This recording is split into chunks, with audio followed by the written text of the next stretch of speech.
चलो आगे देखिए, नेक्स्ट टॉपिक है मेरा मानवीय संसाधनों का शिक्षा में महत्व। जो मानवीय संसाधन होते हैं उनका शिक्षा में क्या महत्व है, और अगर मानवीय संसाधन उपलब्ध हो जाते हैं, ठीक है, अगर मानवीय संसाधन पर्याप्त मात्रा में उपलब्ध हैं तो उससे क्या प्रभाव पड़ेगा।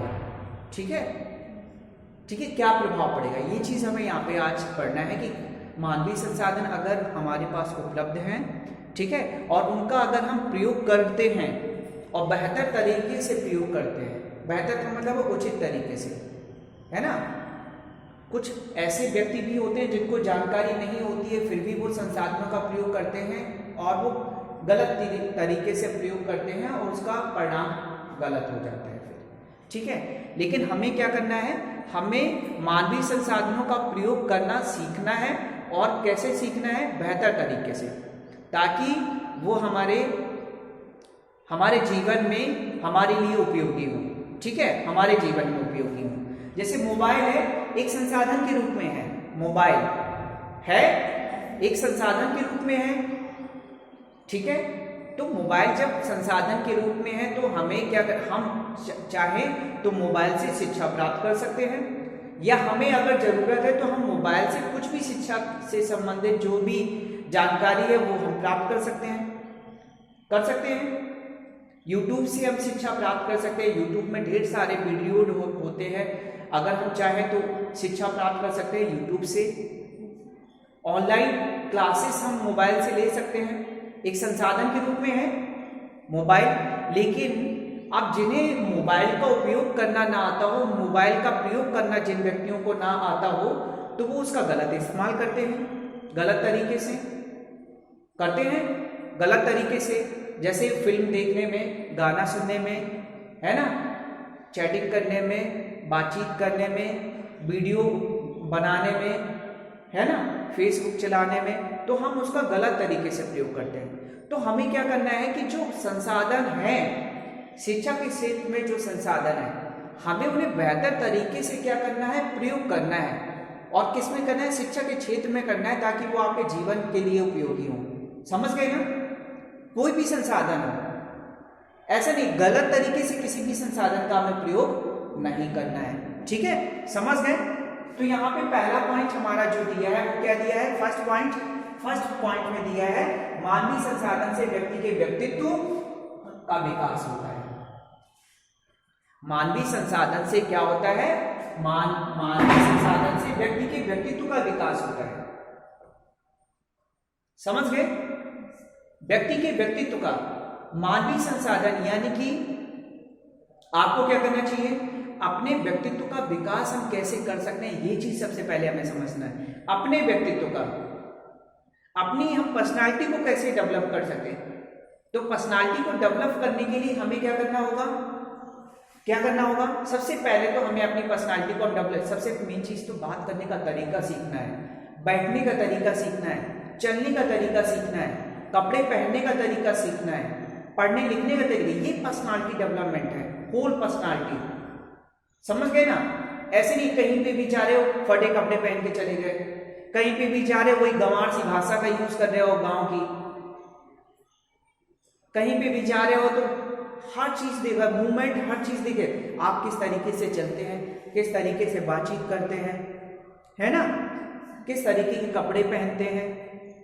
समझ गए ना, आपकी बुद्धि का लेवल क्या है, समझ गए ना, ये सारी चीजें पर्सनालिटी में आती है। आपको सब्जेक्ट की नॉलेज कितनी है, समझ गए ना, ये सारी चीजें आती हैं। तो मानवीय संसाधनों से हम अपने व्यक्तित्व का विकास कर सकते हैं। समझ गए ना, व्यक्तित्व का विकास, हमें अपनी पर्सनालिटी को डेवलप करना है, ठीक है, हमें अपनी पर्सनालिटी का डेवलप करना है, ठीक है। तो हम कैसे कर सकते हैं, ये सारी चीजें हैं जिससे हम अपनी पर्सनालिटी को डेवलप कर सकते हैं, ठीक है। पर्सनालिटी समझ गए ना, हर चीज आपकी बेहतर होनी चाहिए, कपड़े पहनने का तरीका, बातचीत करने का तरीका, चलने का तरीका, बैठने का तरीका, खाने का तरीका, ये सारी चीजें पर्सनालिटी डेवलपमेंट में आती है। समझ गए ना, चम्मच रखी लेकिन चम्मच से नहीं खा रहे, हाथ से खा रहे हैं, तो ये पर्सनालिटी डेवलपमेंट है आपका, है। तो किस तरीके से बैठते हैं, किस तरीके से बातचीत की जाती है, किस तरीके से हम अपने आप को रिप्रेजेंट कर रहे हैं, ये सारी चीजें पर्सनालिटी डेवलपमेंट में आती हैं। ठीक है, दूसरा पॉइंट है मानवीय संसाधनों के उपयोग से आर्थिक विकास भी होता है। आर्थिक विकास भी होता है। आपके पास जो भी मानवीय संसाधन हैं, जो भी है आपके पास मानवीय संसाधन, उससे आप कुछ भी कार्य कर सकते हो। समझ गए ना? पढ़ाई के साथ साथ होमवर्क, जो घर का असाइनमेंट है वो भी कर सकते हो, जॉब संबंधी काम भी कर सकते हो, आप कर सकते हो।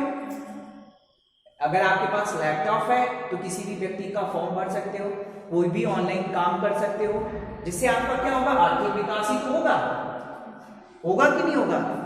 तो मानवीय संसाधनों के उपयोग से, जो भी मानवीय संसाधन उपलब्ध है, अगर आप चाहो तो अगर उसका बेहतर उपयोग करते हो तो मानवीय संसाधन से आपके आर्थिक विकास में सहायक भी संसाधन हो सकते हैं। ठीक है, समझ गए ना?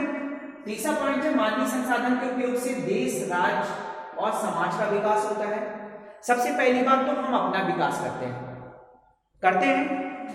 मानवीय संसाधनों से अगर मानवीय संसाधन उपलब्ध हो रहे हैं हमारे लिए, तो हम सबसे पहले हम अपना विकास करते हैं। अपने विकास के बाद हम अपने परिवार का विकास करते हैं।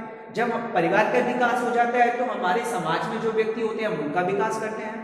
जब समाज का विकास हो जाता है तो धीरे धीरे करके फिर हम राज्य के विकास की ओर बढ़ते हैं, और जब राज्य का विकास हो जाता है तो फिर हम अपने देश के विकास की बात करते हैं। तो इस तरीके से मानवीय संसाधन के रूप में हम अपने देश, राज्य और समाज और खुद स्वयं हम अपना विकास कर सकते हैं। ठीक है, नेक्स्ट पॉइंट है हमारा पांचवा, मानवीय संसाधन के प्रयोग से, नेक्स्ट पॉइंट है मानवीय संसाधन के प्रयोग से व्यक्ति को समय का प्रयोग करना आ जाता है। कि देखो मानवीय संसाधन, देखो घड़ी, ये मानवीय संसाधन के रूप में है। घड़ी है जो समय बताती है, समय बताती है ना। मानवीय संसाधन के रूप में घड़ी, ये क्या बताती है, समय, जो हमें निश्चित स्थान पर, जो हमें निश्चित स्थान पर समय से पहुंचने के लिए क्या करती है, अभिप्रेरित करती है, आपको मोटिवेट करती है, बताती है आपको कि आपको समय से पहुंचना है ना। ऐसा ही तो है, ये एक संसाधन के रूप में है। और जब संसाधन के रूप में है तो इससे हम क्या करते हैं, इसके प्रयोग से क्या करते हैं, हम प्रत्येक जो भी निश्चित समय होता है, निश्चित स्थान होता है, उस स्थान पर हम समय से पहुंच जाते हैं। जैसे अगर आपकी अभी परीक्षा चल रही होती तो आप समय से आ जाते। तो प्रत्येक जो संसाधन है वो आपको क्या करते हैं, समय का किस तरीके से आपको प्रयोग करना है ये चीज आपको बताते हैं, और उसका आपको प्रयोग करना भी आ जाता है। ऐसा तो नहीं कि हमेशा आप लेट पहुंचते हैं परीक्षा में, नहीं ना।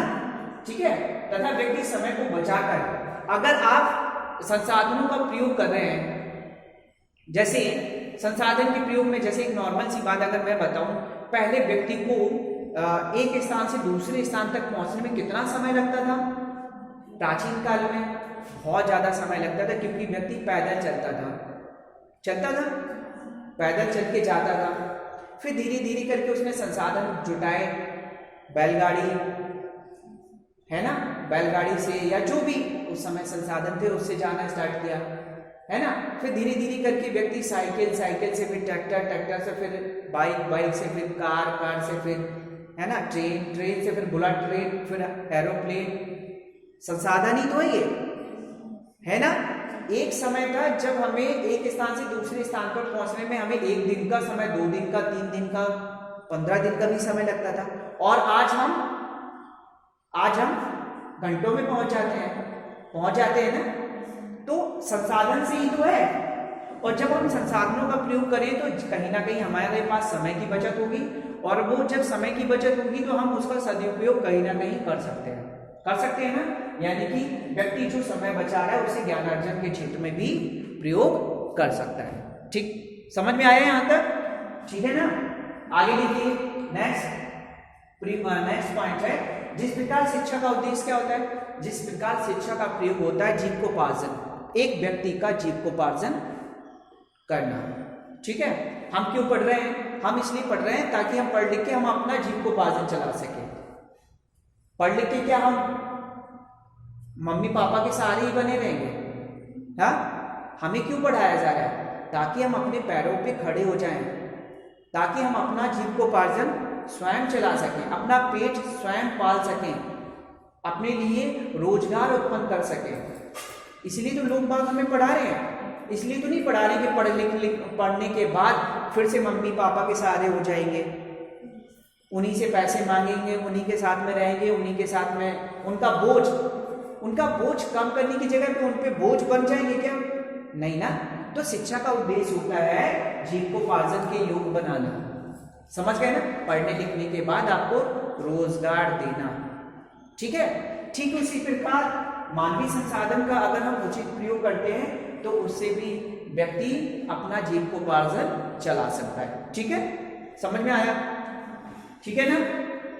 आगे 8वां पॉइंट है, मानवीय संसाधन के उचित ज्ञान से लोग संसाधनों का उपयोग करना सीखते है ना, उपयोग करना सीखते हैं, है ना, सीखते हैं, ठीक है, जिससे समय एवं धन की भी बचत होती है। समय ना, अगर हम मानवीय संसाधनों का प्रयोग करना उचित तरीके से सीख जाते हैं, ठीक है, अगर हम मानवीय संसाधनों का उचित तरीके से प्रयोग करना सीख जाते हैं तो उससे क्या होती है? समय की भी बचत होती है और धन की भी बचत होती है कि नहीं होती? तो दोनों तरीके की बचत होती है और इस बचत से हमारा क्या होता है? लाभ होता है, ठीक है। तो आज हम यहीं तक रखेंगे, आगे हम कल बात करेंगे, ठीक है।